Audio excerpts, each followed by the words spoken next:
जीवनात सगळेच धावत असतात. कोणी स्वप्नांच्या मागे, कोणी गरजेच्या, तर कोणी फक्त अपेक्षांच्या ओझ्याखाली. वेगवान आयुष्यात थांबणे म्हणजे अपयश असे आपल्याला वाटायला लागले आहे. पण प्रत्येक थांबा हा माघार नसतो. काही थांबे माणसाला आतून मजबूत करतात, काही थांबे त्याला स्वतःकडे पाहायला शिकवतात आणि काही थांबे पुढचा मार्ग स्पष्ट होण्यासाठीच असतात. कारण बाहेरून स्थिर दिसणारा माणूस आतून मात्र खूप काही शिकत असतो आणि म्हणूनच थांबलेला माणूसही कधीकधी पुढेच जात असतो. नमस्कार मित्रांनो, कसे आहात तुम्ही? आज आपण अशाच एका माणसाची कथा ऐकणार आहोत, जे आपल्याला सांगते की यशाचा प्रवास नेहमी सरळ नसतो, पण तो खरा असतो. चला तर मग या कथेत डोकावूया. अमोल नावाचा एक सामान्य माणूस होता. मोठ्या शहरात नोकरी करणारा, जबाबदाऱ्यांनी वेढलेला आणि कायम स्वतःशी झगडणारा. तो मेहनती होता, प्रामाणिक होता, पण नशिबाने त्याच्याशी फारसं बोलणं केलं नव्हतं. वर्षानुवर्ष तो एकाच ठिकाणी अडकून पडला होता. बढती नाही, ओळख नाही, कौतुक नाही. आसपासचे लोक पुढे जात होते आणि अमोल मात्र त्याच जागी उभा होता.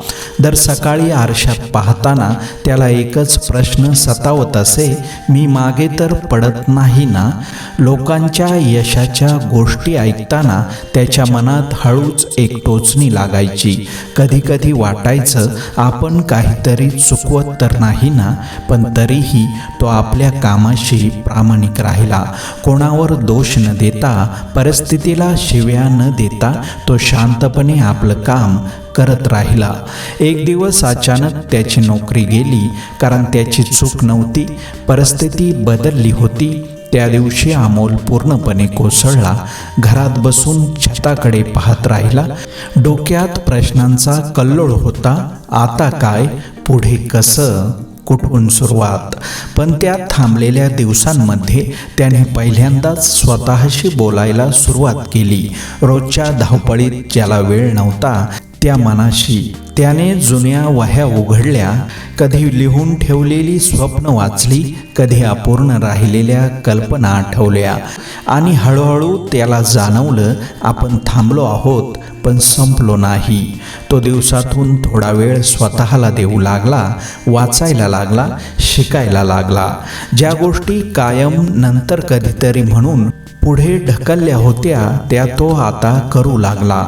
पैसे कमी होते, चिंता होती, पण मन मात्र हळूहळू शांत होत होतं. काही महिन्यांनी त्याला एका छोट्या संधीचा फोन आला. मोठं पद नव्हतं, मोठा पगार नव्हता, पण कामात अर्थ होता. अमोलने ती संधी स्वीकारली. कोणाला दाखवण्यासाठी नाही, तर स्वतःसाठी. त्याने त्या कामात मन घातलं. नाव नको होतं, ओळख नको होती, फक्त समाधान हवं होतं. हळूहळू लोक त्याच्याकडे पाहू लागले, त्याच्या शांत आत्मविश्वासाकडे, त्याच्या समजूतदार निर्णयांकडे. जो माणूस कधी काळी थांबलेला वाटत होता, तो आता अनेकांसाठी आधार बनत होता. त्याचा प्रवास झपाट्याने नव्हता, पण खोल होता. आणि एक दिवस त्याच लोकांनी त्याचं कौतुक केलं, ज्यांनी कधी त्याला दुर्लक्षित केलं होतं.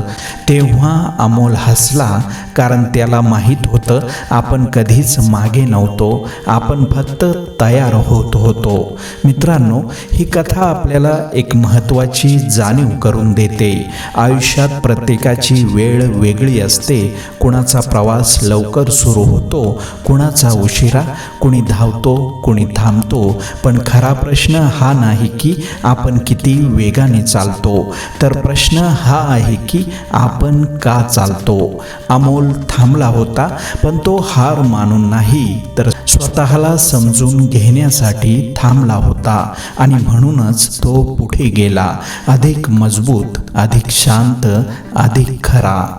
जर ही कथा तुम्हाला मनापासून आवडली असेल तर व्हिडिओला लाईक करा, आपल्या मित्रांपर्यंत शेअर करा आणि तुमचे विचार कॉमेंटमध्ये नक्की लिहा.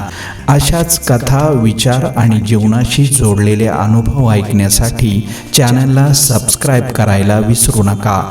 तुमचा प्रत्येक प्रतिसाद आम्हाला पुढील प्रवासासाठी बळ देतो. मित्रांनो, आयुष्यात थांबायला लागलं म्हणून घाबरू नका.